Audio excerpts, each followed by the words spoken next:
In the City of London, a two-day conference promoting trade in the Kurdistan region of Iraq attracted around 500 people. Among those attending were Iraqi Kurds who in earlier times had taken shelter in the United Kingdom, fleeing persecution by Saddam Hussein. Now business and political leaders in their own semi-autonomous region, they were back with a message. Kurdistan is a haven of peace and the gateway to Iraq. Kurdistan is a stable, secure part of Iraq and has a friendly business environment.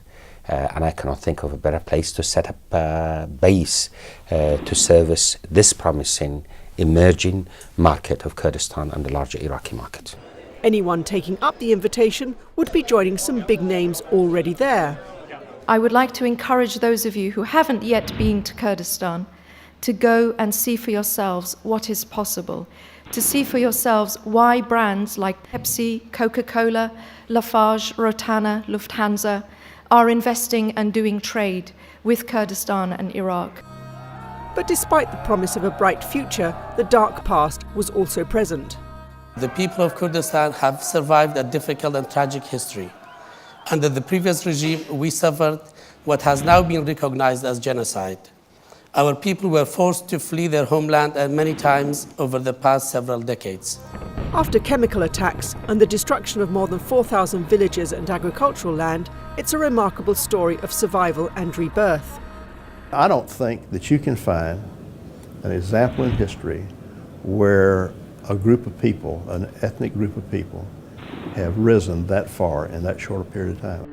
But issues still persist with the current Baghdad regime, including disputes over territory and how to unblock the export of crude oil and to pay oil companies. In the oil and gas sector, I think they have one very big problem at the moment, and that is that the central government in Baghdad regards the oil and gas contracts that have been signed in Kurdistan as illegal.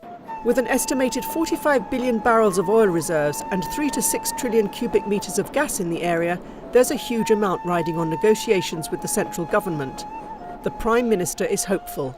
We recently submitted a detailed proposal by which we would solve this issue of oil contracts, and the Iraqi cabinet has endorsed those proposals by the KRG, and we hope that we will be able to put it behind us.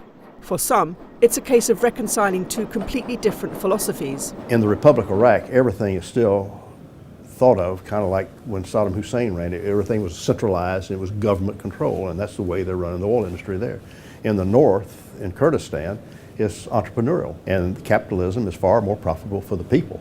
In the meantime, oil companies have to choose between the north and south of Iraq. Right now, and historically over the last couple of years, what the federal government in Baghdad has said that they have blacklisted companies that are working in the Kurdistan region. The potential projects in southern Iraq around Basra were simply so huge that the oil majors, the BPs and ExxonMobils and Chinese national petroleum corporations couldn't afford to upset the Baghdad government. But there's significant investment from a number of small and mid-sized companies in Kurdistan.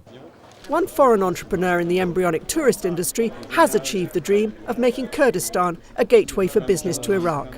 Babel Tours, in the regional capital Erbil, recently hit the headlines with their first tour of southern Iraq. In Erbil, I had no doubt from the very beginning that it was possible to take people, because Erbil and all Kurdistan, there is no problem to go and and to discover the country with perfect security. Security remains a key issue, not only within Iraq, but because of its geographic position at the heart of the volatile Middle East. Despite Kurdistan's growing ties to close neighbour Iran, US businesses are ramping up their presence in this resource-rich, needs-hungry area. We've had an Iraq business initiative since late 2008, but we are re-energizing it and really launching a very aggressive program in the United States to support American companies investing in Kurdistan and Iraq in general. Incentives to foreign businesses in Kurdistan include property ownership, tax breaks and profit repatriation.